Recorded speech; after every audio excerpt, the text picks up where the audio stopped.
This should be played at high volume.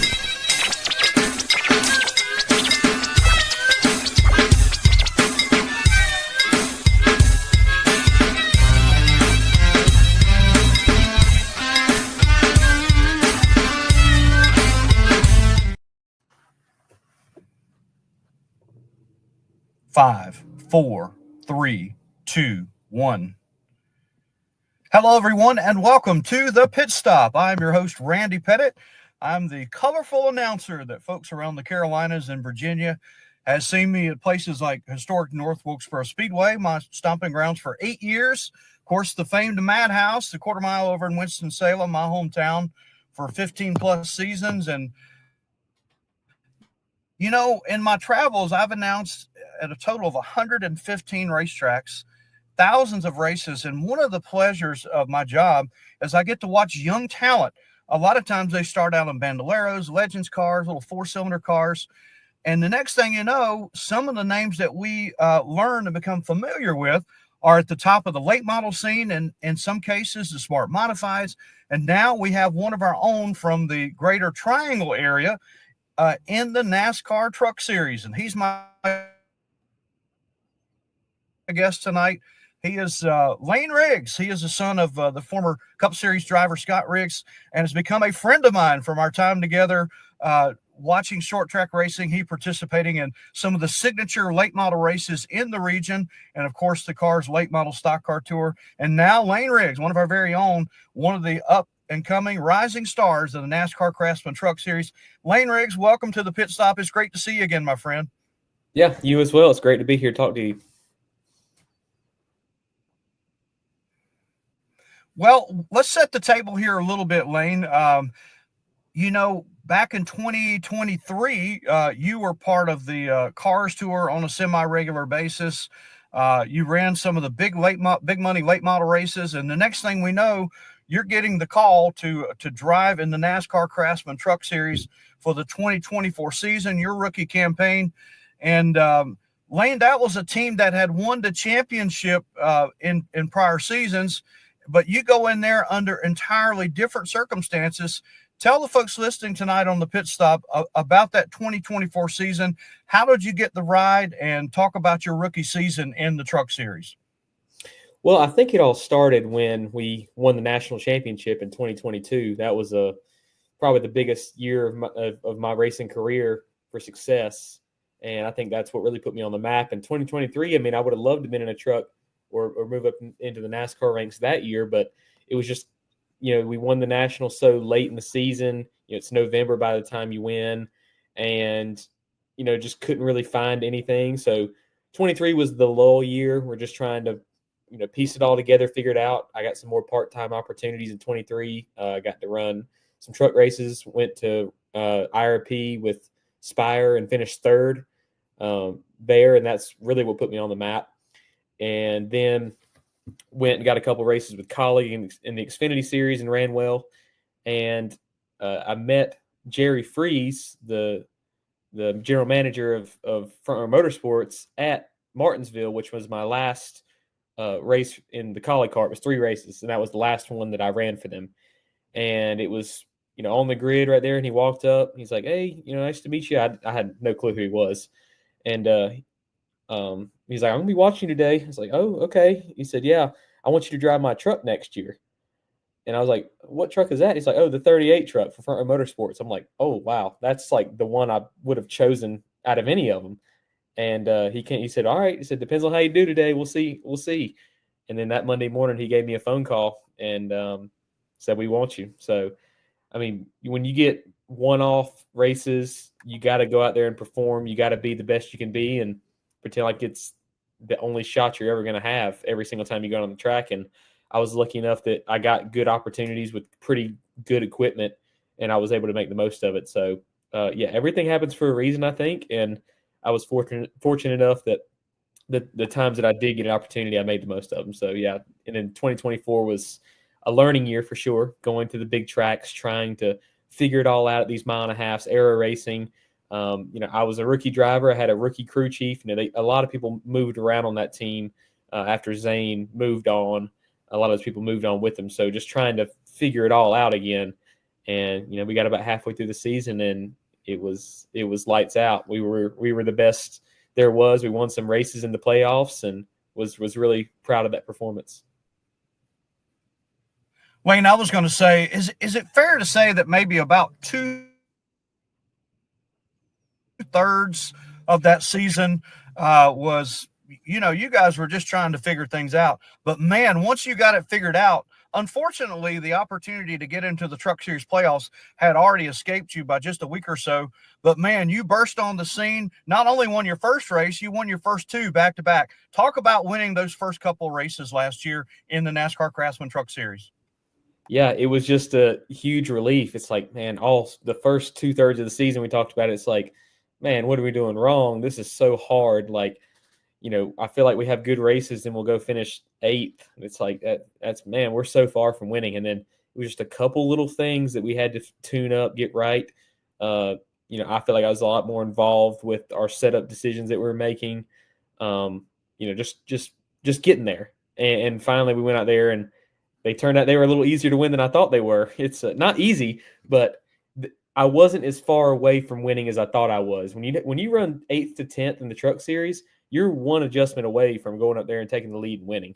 And it's just hitting those things right. And we did it. Lucky enough, we did it 2 times in the playoffs. And people ask, it was heartbreaking that we weren't in the playoffs, but we didn't deserve to be. The finishes that we had, didn't get a win. Didn't have enough points, had a bunch of DNFs, mechanical failures, wrecks. It was like, we truly didn't deserve to be in the playoffs, but I was more glad to be winning inside of the playoffs than to be in the playoffs and just points racing every weekend. Hey, let's have a smooth, solid weekend. We'll finish 5th, point our way in. No, we were going out there, giving it our all, risking it all to take the W. And, a lot of those guys that were points racing had to be conservative, and we made sure to take advantage of it. So it's a lot more fun winning than points racing for sure. And that's what I enjoyed doing. We learned a lot more that way too. Absolutely. Folks, you're listening to The Pit Stop. I am your host, Randy Pettitt, the colorful announcer from tracks around the Carolinas and Virginia. And I had an opportunity to announce some races with our guest tonight driving a late model stock car. He was part of some of the big money late model races in the region, the Rodney Cook Classic. Remember him winning that race. He's won Martinsville. And, I've announced races at Orange County Speedway, Hickory, Tri-County.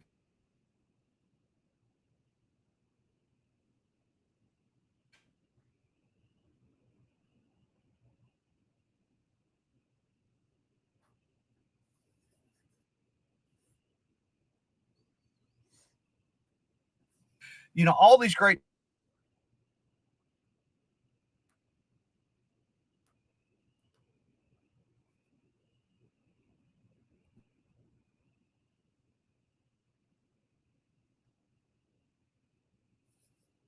tracks. And you've raced on all these great tracks.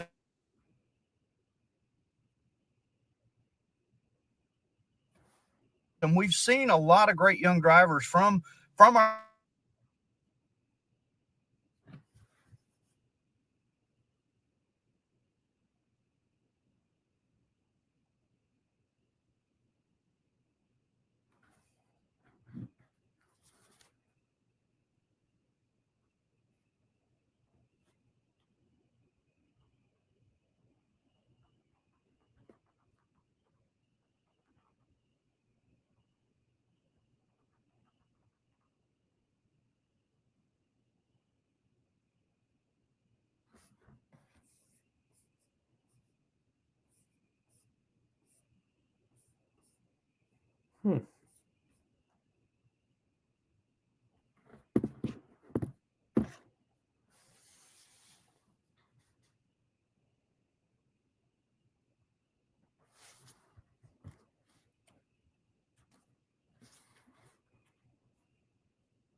There we go. There we go. You got me now? Yes.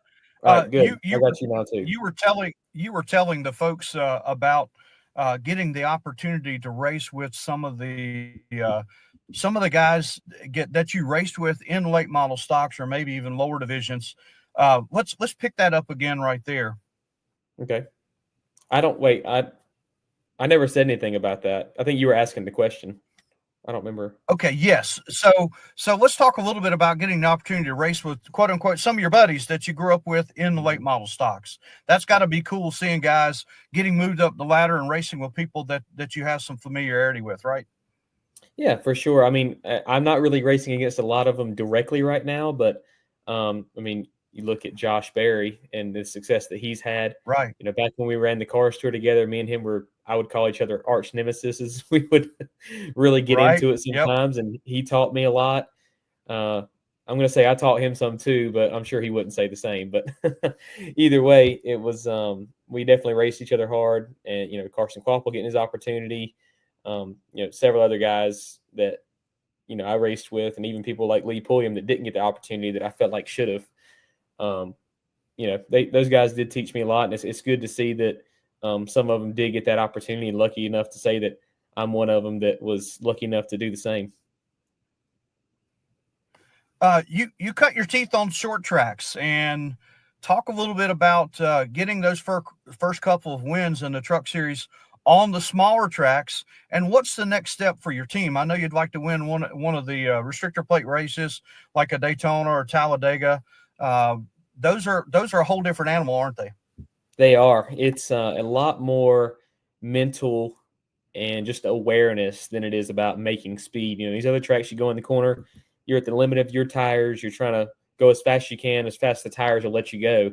Daytona, Talladega, it's all about the air and how fast the air will let you go, and about putting yourself in the right situation. So it's really crazy. I'm sure anybody that's heard, you know, the Cup races, listen to the spotters and how fast they talk and all the information you're getting. It's all right here. You're racing, not by the seat of your pants. So it's a totally different ball game for sure. I think it's fun. I mean, I haven't had my best luck at it. I've had mostly, I think every race we crashed out of pretty much. So, you know, it's just, especially in the Truck Series, that's just kind of part of it. But I'm learning every time we go out, and, you know, get the 1.5 tracks, I'm getting more comfortable on. You know, I feel like I'm confident enough to say that I think we'll get at least 1.5 win this year. With the package that we got and really good body builds that we're making now, and just making a lot of R&D improvements at the shop, and me getting more used to it. But, you know, Milwaukee, it races like a short track, but it was still a mile-long track, and, you know, there was some Right. aero involved in it, and you know, it was kind of like that mixture between, you know, I thought my first one be at a Martinsville or Richmond or something like that, but it was at a track we were going pretty fast. So Right. to win there and then take that and go to Bristol, which is also a really fast short track, you know, we're moving pretty good even at those tracks. Yeah, I think it was great that I did kind of have that mix as well. Speaking of 1 mile tracks, one of my favorite tracks right here in North Carolina that's just a shade over a mile is back on the NASCAR Craftsman Truck Series schedule. And I'm talking about the Rock, baby. And both the Truck Series and Xfinity Series will be coming to Rockingham in the month of April, which is just around the corner. Layne, how excited are you as a young man who grew up right outside of Durham, North Carolina, to have a race basically on your home court? Yeah, it's exciting. I mean, Rockingham, North Wilkesboro, Martinsville, those are all tracks that are really close to me. You know, I would call Martinsville the closest track to me, just, you know, driving from home time wise. But, you know, having another close track is really cool. You know, we got to do the test they had here about, it was about a month ago now.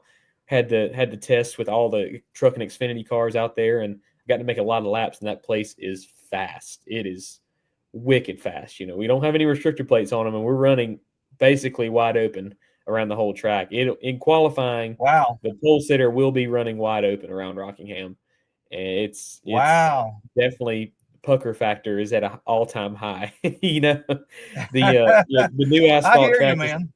you know, you're making grip or you lose grip and you're spinning out, you know, like Indy cars are. And it's like you're you don't slip and slide much. You're either in the track or you're out of it. So right on that ragged edge is definitely something that takes a little bit of nerve. But we were really fast. We ended up being overall the best truck there out of everybody else testing. So gave me a lot of confidence to what we had going on. And yeah, that track, I did get to actually test there in a late model 2021. It was the Cars Tour wanted to have a race there.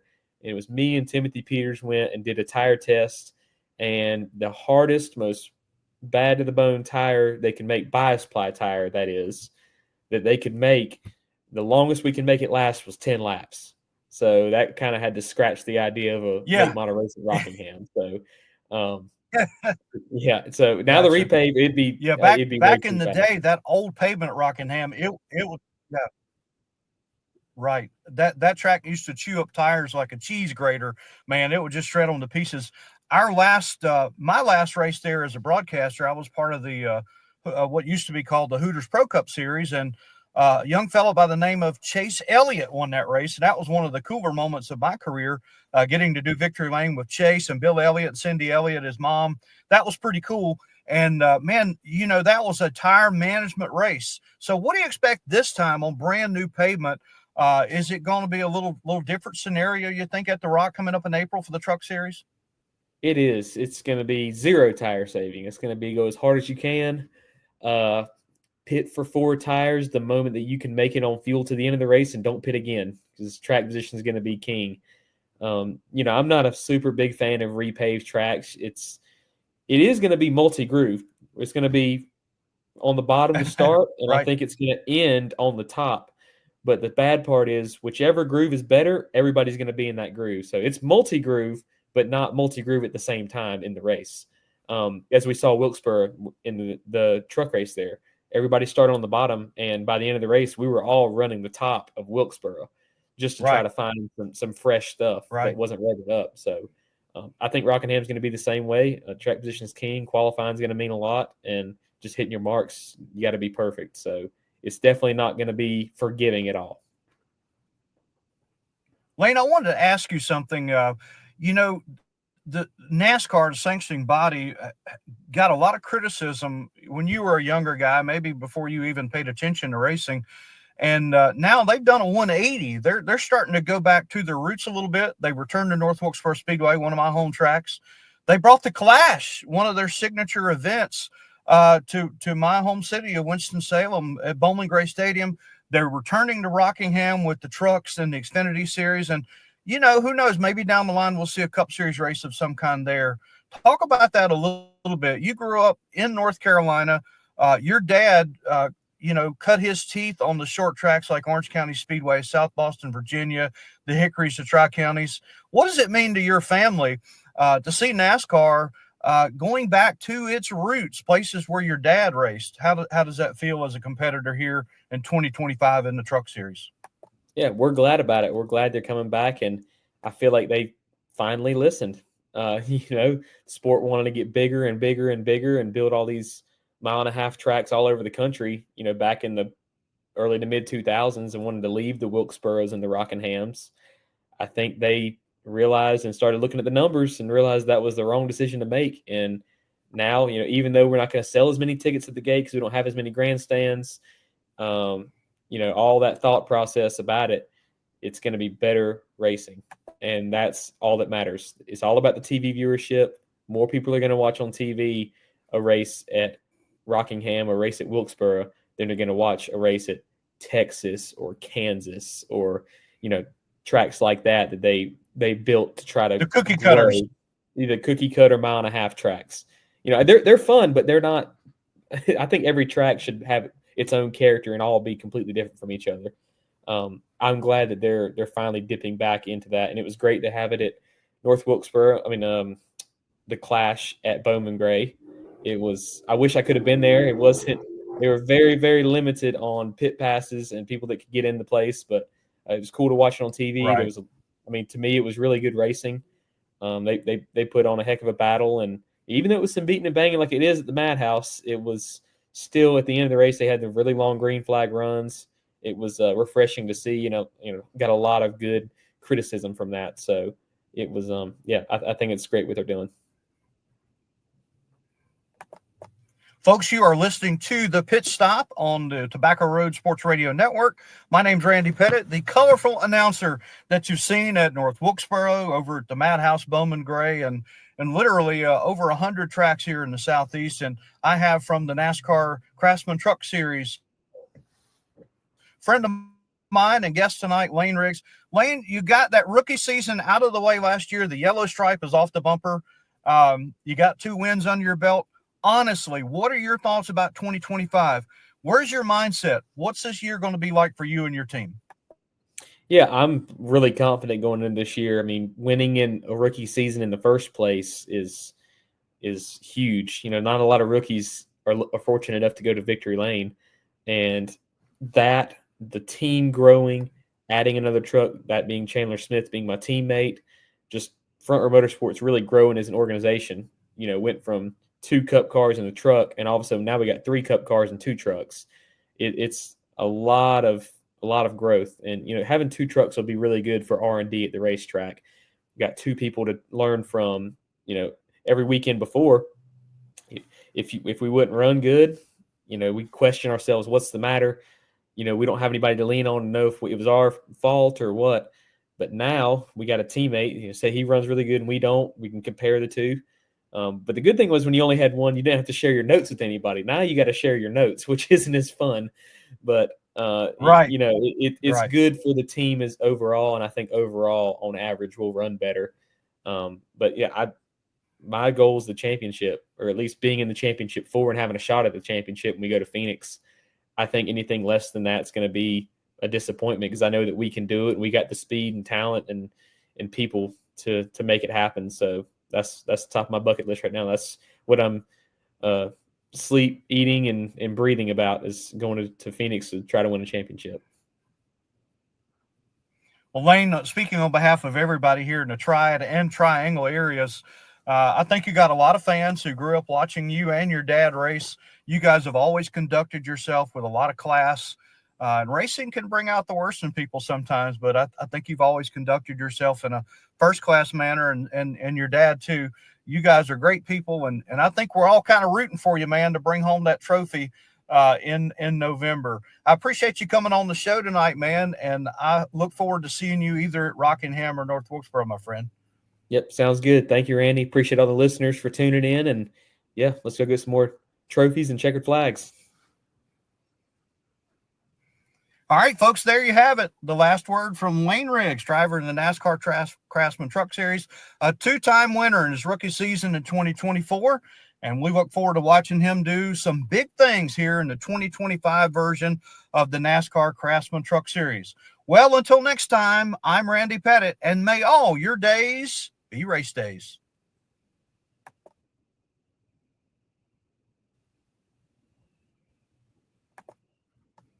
All right, man, that's a wrap.